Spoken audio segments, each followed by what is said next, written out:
Bismillahirrahmanirrahim. Alhamdulillahi Rabbil Alamin. Salatu wassalamu ala asyrafil anbiya'i wal mursalin. Nabiyina Muhammadin wa ala alihi wa sahbihi ajma'in. Assalamualaikum warahmatullahi wabarakatuh. So yung dapat sira, nakuha naman na natin siya kahapon. So ngayon inshallah yung Al-Qiyamatus Sugra. Pero naalala ko nga pala, yung Al-Qiyamatus Sugra, natapos na natin yung nauna na natin yung natapos. Kasi nung tinalakay natin si Dajjal, dinire-diretso na natin yun hanggang sa pagdating ni Isa alayhis salam, pagdating ng Ya'juj o Ma'juj, hanggang dun sa pagsikat ng araw sa kanluran. So tapos na natin pala yun. Kaya ngayon inshallah, para ma-maximize natin yung oras, hindi na natin uulitin yun. Didiretso na tayo inshallah doon sa Al-Qiyamatul Kubra. At ito na mismo yung araw ng paghuhukom. Ito na mismo yung araw ng paghuhukom. At napapaloob dito syempre yung pagkabuhay muli at yung Qiyamah. Iba-iba kasi yung pangalan ng araw ng paghuhukom. Yung Ba'ath, yung pagkabuhay muli, o yung Qiyamah, pagtayo sa harap ni Allah subhanahu wa ta'ala, Yawmuddin, araw ng pagtutuos, at iba't iba pang mga pangalan nito. Siyempre ito nga ay magsisimula doon sa pagkabuhay muli ng mga tao. Sa matapos na mamatay ang lahat ng mga tao, sila ay bubuhayin muli ni Allah subhanahu wa ta'ala. So dito sa Al-Qiyamatul Kubra, ang malaking araw ng paghuhukom. So isimula nga nito inshallah. Yung unang mga natalakay dito, danan muna natin yung summary ng mga natalakay dito. Ang mga pangalan ng araw ng paghuhukom. Kasi iba-iba yung mga pangalan nga nito, di ba? At ang mga pangalan nito syempre ay tumutukoy sa iba't ibang mga pangyayari dito. Iba't ibang mga pangyayari sa araw ng paghuhukom. Yung katulad na banggit ko kanina, tinawag ito Yawmul Hisab, Yawmuddin, at iba't iba pang mga pangalan nito. Alhamdulillah. Sumunod na matatalakay, yung pagkawasak ng lahat ng nilikha. So yung huli nating natalakay, mamamatay lahat ng tao. Diba? Pero pagkawala na ng mga tao, so mangyayari na mawawala rin ang lahat ng nilikha. Wawasakin ito ni Allah. At mangyari yung unang pag-ihip sa trumpeta o sur na tinatawag at iba't iba pang mga usapin na napapaloob dito. Kung sinong iihip doon sa sur at iba't iba pa. At pagkatapos nito yung Al-Ba'thu wan Nushur. Ito na yung pagkabuhay muli. At sumunod na kabanata, yung pagtitipon ng mga tao, at syempre kasama yung mga engkanto na tutuusin sa araw ng paghuhukom. At yung sumunod na kabanata, pagtalakay tungkol sa mga patunay ng araw ng paghuhukom. At kung paano itong marapat na mauunawaan ng tao. At ganyan din, ano ang kasasadlakan o ano ang kumbaga yung kalagayan ng mga hindi naniniwala dito. Sumunod na kabanata, ang pagkabuhay muli ayon sa nababanggit sa mga kasulatan ng naunang mga propeta, kasi ang lahat ng mga propeta ay nangaral ng kung ano ang ipinangaral ni Propeta Muhammad sallallahu alaihi wasallam. Nagkakaiba-iba sila ng Sharia, oo, pero pare-pareho sila ng akida. Ang Arkanul Iman na meron sa Islam, yun din ang Arkanul Iman mula kay Adam alayhis salam hanggang kay Propeta Muhammad sallallahu alaihi wasallam. Kahit ang Arkanul Islam, pareho. Arkanul Islam, Arkanul Iman, Tauhid, lahat pare-pareho. Tapos pang 7 kabanata, ang mga bagay-bagay na nakakatakot sa araw ng paghuhukom. Yung sumunod na kabanata, ang kalagayan ng mga tao sa araw ng paghuhukom.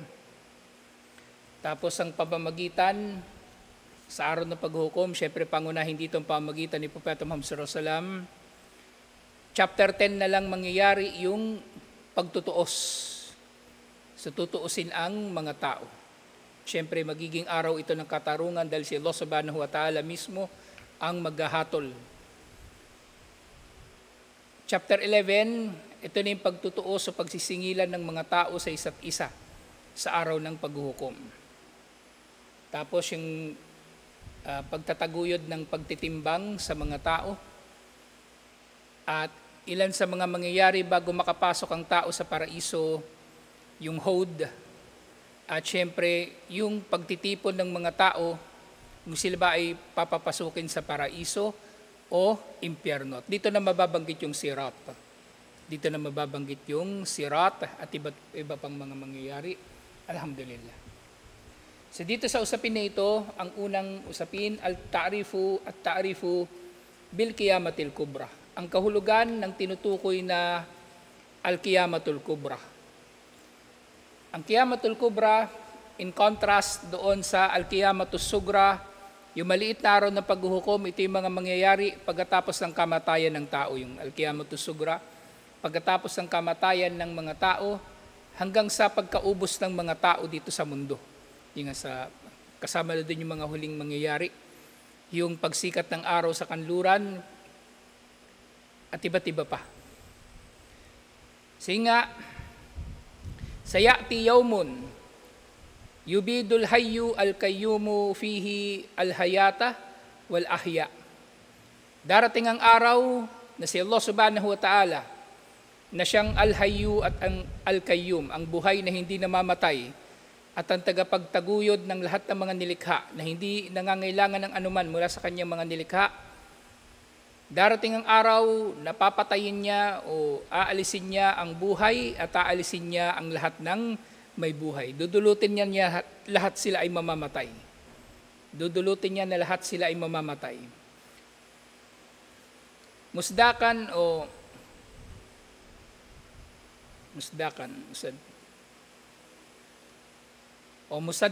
musaddikan liqaulillahi ta'ala, at ito'y pagpapatotoo ng sinabi ni Allah doon sa Suratul Rahman, verse 26-27, kullu man alayha fan, ang lahat ng nasa ibabaw ng dunya o napapaloob sa dunya ay fan, lilipas.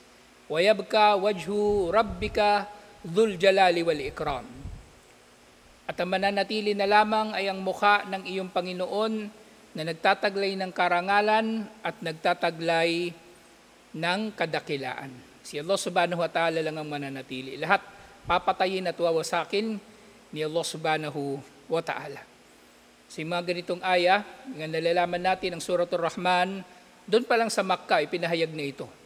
At sa pamagitan ng ganitong mga aya, tumatag ang pananampalataya ng mga sahaba.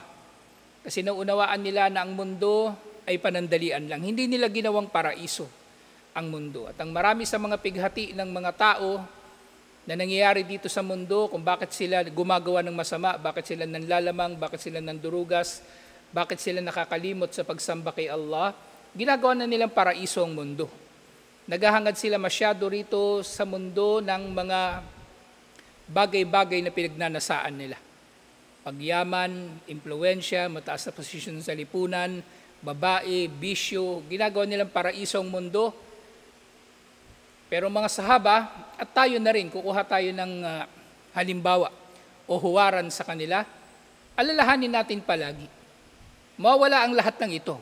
Kaya anumang pinagyayabang ng tao sa mundo na material na bagay o ano pa mang nakamit niya, walang saysay dahil wawasakin ito lahat ni Allah at mananatili si Allah na lamang. Kaya kung gusto natin na magkaroon ng saysay ang anumang bagay na meron tayo dito sa dunya, ilaan natin ito para kay Allah, insyaallah. Kaya nga yung hadith, di ba? Ad-dunya mal'una, mal'unun ma fiha, ang dunya ay isinumpa. Isinumpa ang anumang naririto. Illa dhikrullahi ta'ala wa mawala. Liban na lamang sa pag-aalala kay Allah, liban na lang sa anumang bagay na meron ka na ginagamit mo upang alalahanin si Allah o upang sundin si Allah, wa aliman o muta'alliman, o upang magturo at upang matuto. Yun lang. Kung hindi mo ginagamit sa apat na ito, ang cellphone mo, ang kotse mo, ang bahay mo, Lahat ng pinagyayabang mo, pinagmamalaki mo, pinahalagahan mo, walang saysay, yun ay isinumpa. Yun ay isinumpa.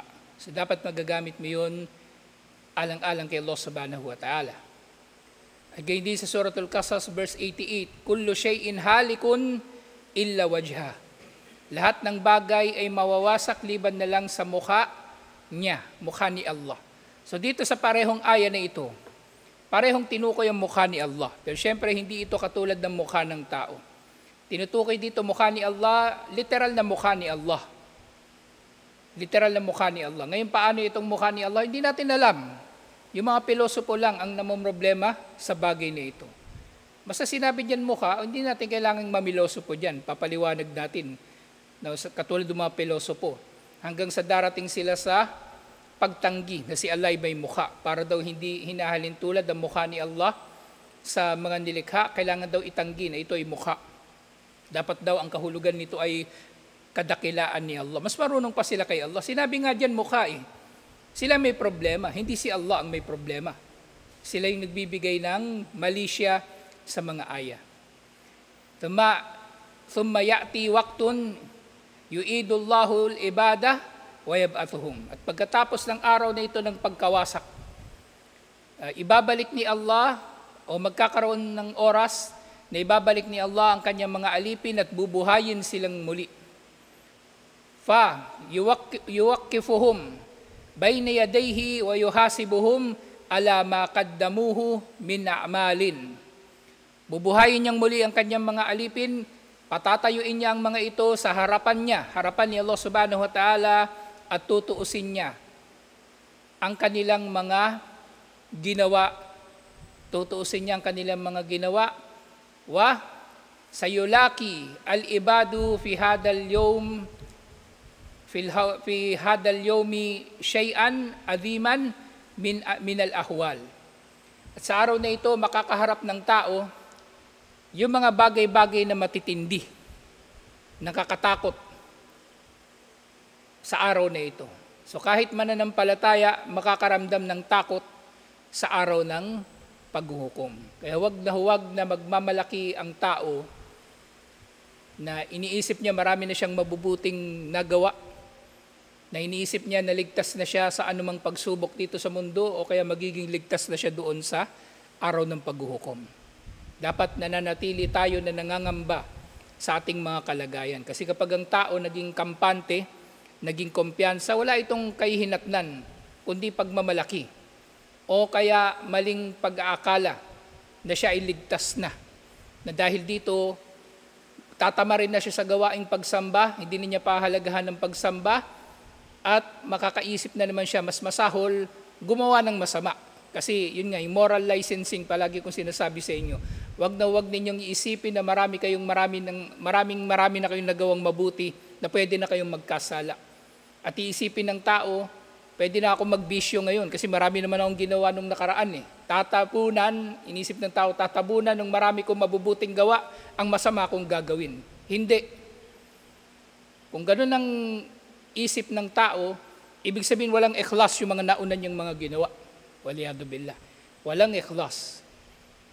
Kasi, the fact na ginabayan siya ni Allah sa ganung utak, ganung mentalidad, yun talaga siya eh. Ibig sabihin, lumilitaw lang sa kanyang puso kung ano ang kanyang nasa puso, kung anong kanyang layunin dun sa kanyang mga ginawa nung nakaraan. Na hindi niya ginawa ito ng may ikhlas. Kasi hindi niya tinuloy-tuloy eh. Hindi niya tinuloy-tuloy.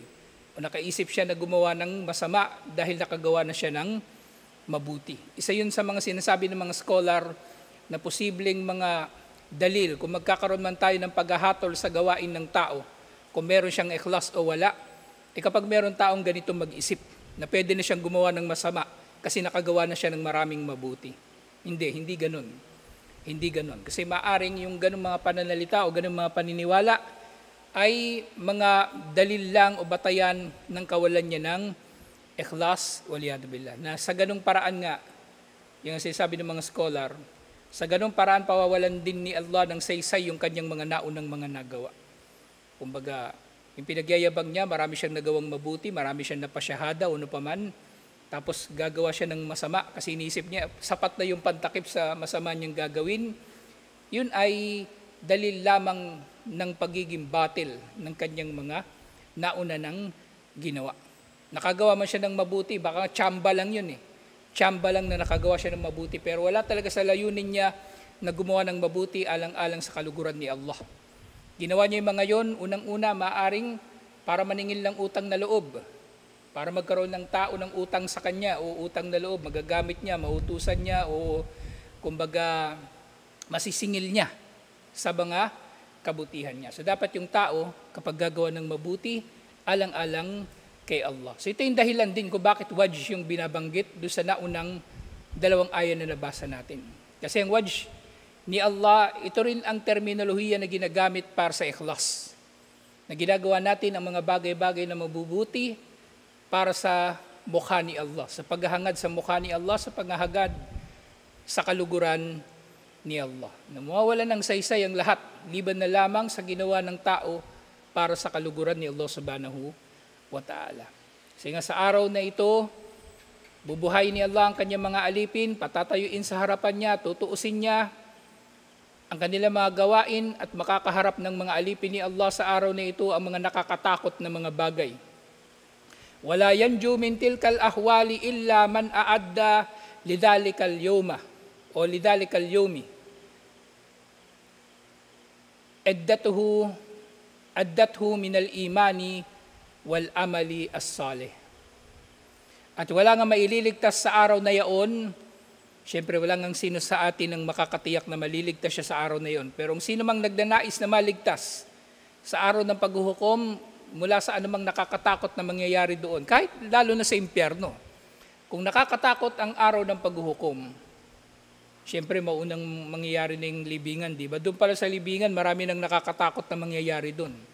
Kung nakakatakot na yung libingan, mas nakakatakot yung araw ng paghuhukom, mas nakakatakot na kapag naitapon ng tao sa impyerno dahil sa kanyang kasamaan. At yun nga, maaring meron pa ring mananampalataya na maitatapon sa impyerno. Maaring meron pa ring maitatapon sa impyerno. Kahit dun sa araw ng paghuhukom, siyempre nakakatakot din, nahahaba ang iyong araw ng paghuhukom. Kaya nga dun sa hadith, di ba, na mauunang papasok ng paraiso, yung mahihirap, mauuna silang papasok kaysa sa mayayaman ng 500 years. Ibig sabihin, yung mayayaman, magtatagal pa sila sa araw ng paghuhukom ng 500 years. So isipin niyo yan, nanloko ka ng nanloko. Halimbawa, may mandurugas na Muslim. Sa loob ng 20 years, nakapanloko siya ng nakapanloko ng Muslim. Yung pampapatayo sana ng masjid, pinatayo niya ng bahay niya, marami nangyayaring ganyan eh. O binili niya ng kotse niya, kinamkam niya yung pondo sana para sa iba't ibang mga programa. Marami mga ganyan na nangyayari. O 20 years, pinakinabangan niya, namuhay siya ng masagana, 20 years, sa perang haram. Tapos tutuusin siya sa araw ng paghuhukom. Actually, 500 years na pananatili doon ng mayaman, maaring yung mayaman pa nga yun na matuwid eh. Mauuna yung mahirap kasi wala naman tutuusin sa kanya eh. Pero mayaman na matuwid, marami pa rin tutuusin sa kanya. Lalo naman yung mayaman na hindi matuwid. Yung yumaman sa kalokohan o yumaman sa pandurugas, magiging mas matagal. Ilang libong taon ang magiging paghuhukom sa kanya. O ilang milyong taon ang magiging araw ng paghuhukom para sa kanya. Ilang milyong taon sa buhay natin dito sa mundo, waliyado billah. So sino man daw ang naghahangad na maligtas sa mga nakakatakot na bagay sa araw na yaon, ay maghanda para sa araw na yaon sa pamagitan ng pananampalataya at mabubuting gawain. Yun na lang ang magagawa ng tao. Habang buhay pa siya, gumawa na siya ng paraan na siya ay magiging matatag sa kanyang pananampalataya at gumawa ng maraming mga mabubuti. Wa yusaku al-ibadu fi khitami dhalikal yawmi ila daril qarar. Na nga, sa pamagitan din ng mga gawain na ito, inshallah, maililigtas niya ang sarili niya sa araw na yaon, na doon nga inshallah sa pagwawakas ng araw na yaon, araw ng paghuhukom na yun para sa kanya, patungo na nga siya doon sa lugar na kung saan siya mananatili. Siyempre, hinahangad nating lahat ng paraiso, pero siyempre nandun din ang impyerno na naghihintay para sa sino man sa atin na karapat dapat na maitapon sa impyerno. Kasi maaring ang mangyayari, di ba, na kulang pa ang araw ng paghuhukom upang pagbayaran ng Muslim, ng mananampalataya, yung kanyang kasamaan na ginawa. Kulang pa. Halimbawa niyan, tauba. Kulang pa yung kanyang tauba. Kasi maaring mangyayari talaga yun eh. Kasi ang tauba, mas madaling magtauba sa totoo lang. Mas madaling magtauba sa kasalanan natin kay Allah, kaysa sa tauba sa kasalanan natin laban sa kapwa natin tao. Kasi kapag nagtauba tayo kay Allah, inshallah tatanggapin niya yun eh. Basta, halimbawa, nakagawa tayo ng shirk o nakagawa tayo ng kasalanan, nakapagpakitang tao, patatawarin niya Allah, inshallah, kung taos puso yung tauba. Pero yung panloloko ng tao sa kanyang kapwa, halimbawa, o pagpatay, panggagahasa, ano pa bang pwedeng gawin ng tao laban sa kanyang kapwa? Panlalamang, may pang-apat na kondisyon eh. Yung ibalik mo yung karapatan niya. Ngayon, kung hindi ka pinatawad ng tao na yun, ibig sabihin, hindi ka rin patatawarin ni Allah. Hindi ka rin patatawarin ni Allah. Kahit anong tauba mo, kung hindi ka pinatatawad ng tao na yun, hindi ka rin patatawarin ni Allah. Parang sa kalagayan lamang ng utang. Kahit ang mujahid na namatay na shahid sa labanan, nakabitin siya. Hindi siya makakausad sa kanyang kalalagyan, liban na lang na mabayaran niya muna yung utang niya. Si Propeta Muhammad sallallahu alaihi wasallam, ganun din. Tinatanong niya yung mga tao kung meron bang utang yung tao bago niya pagsalahan ng janasa. So yung utang, kumbaga, utang yun ha. Kung yung utang ay makakapigil sa tao na umusad sa pagtutuos sa kanya, paano pa kayo nanlamang? Hindi naman nangutang. Kumbaga, nangamkam ng yaman ng iba o pumatay. Pero siyempre kasama na rin doon yung naninirang puri sa iba, yung nagchichismis, kasama na yun doon na tutuusin. Na kung yung tao hindi patatawarin ng tao na sinisiraan niya, sa pareho lang yung mangyayari. So dapat magkakaroon ng pagbabalik doon sa mga karapatan na kanyang mga sinagasaan, inshallah. Na dito nga, kaya nauna ko nabanggit itong mga bagay na ito kasi bandang huli yung tao, dito pa lang nga sa mundo, kumbaga bandang huli yung tao, magsisisi. Kaya dito sa mundo, agapan na natin yung mga bagay na ito, inshallah. Mga bagay-bagay na pagsisisihan natin sa araw ng paghuhukom, dito pa lang pagsisihan na natin. Huwag na nating gagawin talaga.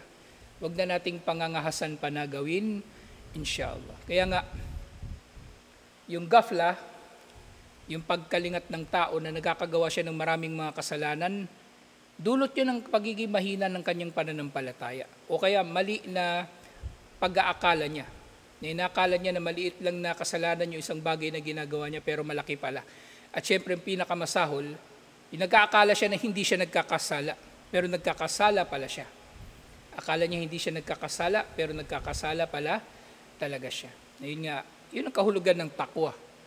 Ng tao ay nangingilag na magkasala kay Allah. Sa takot niya na siya ay maparusahan. Kaya gumagawa siya at nagsisikap siya sa mabubuting mga gawain. At syempre yun din ang kahulugan ng iman. Ng iman, yung kahulugan nito, ismun jami'in likulli ma yuhibbuhullahu wa yardahu min al-aqwali wal af'ali adh-dhahira wal batina. Ang iman ay ibada pala yun. Yung ibada, ang kahulugan ng ibada, lahat ng bagay o gawain o pananalita na kinalulugdan ni Allah na hayag o lihim. So yung ibada, related din ito sa iman. Kasi yung iman, qaulun bil lisan wa tasdikun bil janan wa amalun bil arkan. Ito ay paniniwala ng puso, kumbaga na sinasabi ng dila at isinasabuhay ng katawan. Yun ang ibada, nandun sa katawan. Kung ang iman nasa puso at ipinapahayag ng pananalita, patututuhanan nito ng kanyang gawa, inshallah. Nadaragdagan ito sa pamagitan ng paggawa ng mabuti at nababawasan sa pamagitan ng paggawa ng masama. So dapat yung tao aware siya sa mga bagay na ito, inshallah. At yung nga, hadal yawmu huwa yawmul qiyamah. Ang araw na ito ang araw ng paghuhukom. Sa pagpapatuloy nga, samallahu dalikal yawm alladhi yahillu fihi ad-dimaru bihadal alam. Si Allah subhanahu wa ta'ala mismong nagpangalan sa araw na ito na mangyayari ang pagkawasak ng lahat ng napapaloob sa sansinukob na ito. Ibig sabihin, lahat ng mga nilikha ni Allah, wawasakin niya sa araw na ito. Thumma yu'aqibuhu fihi al-ba'thu wan-nushuru wal-jaza'u wal-hisabu bi asma'in kathira. At pagkatapos ng pagkawasak na ito, magaganap na ang tinatawag na al-ba'thu wan-nushur, yung pagkabuhay muli. Jaza, paggagantimpala. At ang paggagantimpala nito na ito, ang jaza, maaring mangangahulugan nito ng paggagantimpala ng mabuti o paggagantimpala ng masama. Kasi ang jaza, ibig sabihin nito, yung ganti sa ginawa mo. Gumawa ka ng masama, parusahan ka. Gumawa ka ng mabuti, gagantimpalaan ka ng mabuti, inshallah. Pag gumawa ka ng masama, gagantimpalaan ka ng masama, inshallah. At syempre yung hisab, yung pagtutuos. At ang araw na ito ay nakikilala sa napakaraming mga pangalan. Waqad'tana jam'un min ahlil ilmi bidikri hadihil asma. At ang mga scholar, kumbaga nagsikap sila na matukoy ang mga iba't ibang mga pangalan ng araw ng paghuhukom at makuha ang mga aral mula sa mga ito. Waqad addahal Ghazali wal Qurtubi fabalagat 50 isman kama yaqulu Ibn Hajar al-Asqalani.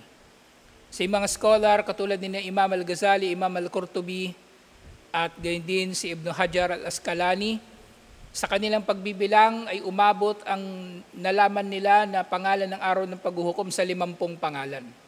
50. So, ibig sabihin, kung yung 50 na yun ay tumutukoy sa mga mangyayari sa araw ng paghuhukom, ay ang daming mangyayari nga sa araw ng paghuhukom. Kung dito pa lang sa mundo, mabusisi. Kung dito pa lang sa mundo, mabusisi tayo, di ba? Ang daming proseso. Kukuha ka ng valid ID, hingan ka rin ng valid ID para makakuha ka ng valid ID. So maraming nangyayari dito pa lang sa mundo. Mas marami doon sa kabilang buhay. Kasi si Allah na mismo ang namamahala doon sa kabilang buhay. Alhamdulillah. Si Allah na mismo ang namamahala. Waqad saqal Qurtubi hadihil asma mufassiran laha. At si Imam al-Qurtubi, inilista niya yung mga pangalan ng araw ng paghuhukom at nilagyan niya ito, sinamahan niya ito ng, kumbaga, paliwanag. Walakinnahu akhada tafsiraha min kitabi Sirajul Muridin. Na yun nga, si Imam al-Qurtubi, kinuha niya ang mga pangalan na ito at mga paliwanag dito mula doon sa aklat na Sirajul Muridin, ilaw para sa mga naghahangad ng kabutihan ni Ibn al-Arabi. At itong si Ibn al-Arabi, warubbama zada alayhi shay'an ma fi syarhi wat tafsir. So, si Ibn al-Arabi, so, nagbigay ng babala dito si Sheikh Omar al-Ashkar rahimahullah. Maaring si Ibn al-Arabi sa kanyang paglilista rin naman ay nagdagdag ng ilang mga bagay sa kanyang paliwanag dito. At nalalaman nga natin si Ibn al-Arabi, maraming mga ulat tungkol sa kanya na siya ay ligaw sa kanyang ilang mga pananaw tungkol sa Islam. Si Ibn al-Arabi, nabuhay siya doon sa Europa at meron siya mga ligaw na mga pananaw na kumikiling sa filosofiya sa halip na sa Islam. Actually, sabi-sabi pa nga na yung tatay daw ni Uthman, yung founder ng Ottoman Empire, nakilala pa raw niya si Ibn al-Arabi. At kaya raw nagtagumpay ang Ottoman Empire dahil sa dua ni Ibn al-Arabi para sa tatay ni Uthman, yung founder ng Ottoman Empire. Yung tatay niya si Ertugrul. So, yung ganun na umikot yung mitolohiya nila na konektado kay Ibn al-Arabi. Siyempre, itong bagay na ito nga na kinuha ni Imam Al-Qurtubi. Kumbaga, nililinaw din dito ni Sheikh Rahimahullah, ni Sheikh Omar Al-Ashkar na kumbaga, maaring hindi lahat ng isinulat nga ni Ibn al-Arabi ay mapananaligan. Kaya sabi niya, وَقَدْ أَدَّهَا بَعْدَهُمْ فِي غَيْرِ تَفْسِيرٍ مِنْهُمْ ابن نجاه في كتابه سبيل الخيرات. At syempre meron din ng mga naiulat mula doon kay Ibn Najah doon sa kanyang Sabilul Khairat, ibig sabihin daan ng kabutihan. At gayon din mga nakuhang impormasyon mula kay Abu Hamid al-Ghazali doon sa kanyang Al-Ihya, yung Ihya'u Ulumuddin, yung pagbuhay sa siyensya ng kaalaman. At gayon din mula kay Ibn Qutaybah doon sa Uyun al-Akbar. Uyun al-Akbar, kumbaga mga bukal ng kaalaman, kumbaga. Siyempre, si Sheikh Omar Al-Ashkar, alhamdulillah, maganda sa aklat niya na ito. Yun nga, inimbestigahan niya itong mga tala na ito. At kumbaga, ibinuod niya ito sa maikling pagkakalahad lamang at ang inilahad niya ay kung ano lang yung napagtibay, alhamdulillah. At yun nga sabi niya, وَسَنَقْتَصِرُ فِي هَذَا الْحَدِيثِ عَلَى ذِكْرِ أَشْهُرِ هَذِهِ الْأَسْمَاءِ. So sa pagtalakay na ito, ibubuod natin ito sa pagtalakay sa pinakakilalang mga pangalan ng araw ng paghuhukom. Ma'a ta'rifi kulli ismin ta'rifan mukhtasiran. At kasama na rito inshallah ang pagpapakilala sa bawat pangalan ng araw ng paghuhukom sa maikli at malinaw na paraan, inshallah. So dito nga nailista ang pinakakilala ng mga araw ng mga pangalan, ang pinakakilala ng mga pangalan ng araw ng paghuhukom na matatalakay na natin next week, inshallah. Pero enumerate lang natin ngayon. So meron ditong itinala si Sheikh Omar Al-Ashkar na 22. So sabi kanina 50, di ba? Pero kung mapagtitibay ang mga pangalan na ito mula sa matitibay na mga dalil, mabubuod lang ito sa 22 na mga pangalan. So sabi niya, Ashhuru asma'i dhalikal yawm, pinakakilala sa mga pangalan ng araw na ito, ng araw ng paghuhukom. Una, Yawmul Qiyamah, araw ng pagtayo. Literally pagtayo sa harap ni Allah. Kasi tutuusin tayo. Yawmul Akhir, ang huling araw. Pangalawa yon. Kasi pagkatapos nito, wala nang araw pagkatapos nito. Kasi yung tao sa paraiso at impyerno, wala nang oras doon. Hindi ka na magbibilang doon ng oras, andun ka na habang panahon. As-sa'a, yung oras, kumbaga, kasi eksaktong darating ito. Hindi ito mahuhuli, hindi ito mauuna. Yawmul Ba'ath, Ba'ath na parehong kahulugan ng pagkabuhay muli. Yun ang pang-apat. Panlima, Yawmul Khuruj, yung paglabas ng mga tao sa kanilang mga libingan. Pang-anim, Al-Qari'ah, yung araw ng, paghampas o kaya yung basta yung anumang bagay na darating ng matindi. Yawmul Fasl, araw ng fasl, paglilinaw o pagdidesisyon. Yawmuddin, ang din na tinutukoy dito hindi din ng relihiyon. Katulad ng Surat Al-Fatiha, Maliki Yawmiddin, ang tinutukoy dito na din, pagsisingilan o pagbabayaran. Itong araw ng paggagantimpala, gantimpalang mabuti o gantimpalang masama. As-Sakha, ito na yung pag-ihip sa trompeta, yung unang pag-ihip. Pang-10, At-Tamatul Kubra, yung malaking sakuna. Yung malaking sakuna. 11, Yawmul Hasra, araw ng pagsisisi. Yung nga pala yung nababanggit, ang tao sa impyerno o kahit sa araw ng paghuhukom, pagsisisihan niya yung mga bagay, ba't hindi niya ginawa yung mabubuti at hindi siya umiwas sa masama at hindi niya pinigilan yung sarili niya na gumawa ng masama. Number 12, Al-Ghashiyah, yung halata ka hadithul Ghashiyah, ito yung araw na matindi na hindi mo ito mapaglalabanan. Wala kang magagawa pag nandun ka na. Yawmul Khulud, araw ng walang hanggang buhay. Kasi pag binuhay muli ang tao sa araw ng paghukom, wala nang kamatayan doon. Itapon ka man sa paraiso, hindi ka mamamatay. Itapon ka sa impyerno, pareho lang, hindi ka rin mamamatay. Yaumul Hisab, araw ng pagtutuos. Kanina Yaumuddin, paggagantimpala, ito pagtutuos. Al-Waqi'ah, yung araw na siguradong mangyayari, Waqi'ah. 16, Yaumul Wa'id, araw na ipinangako o ibinabala sa atin na tiyak na darating pero binabaliwala ng mga tao. 17, Yaumul Azifah, yung araw na Azifah, palapit ng palapit. Yaumul Jam', araw ng pagtitipon, parang Jumu'ah, araw ng pagtitipon.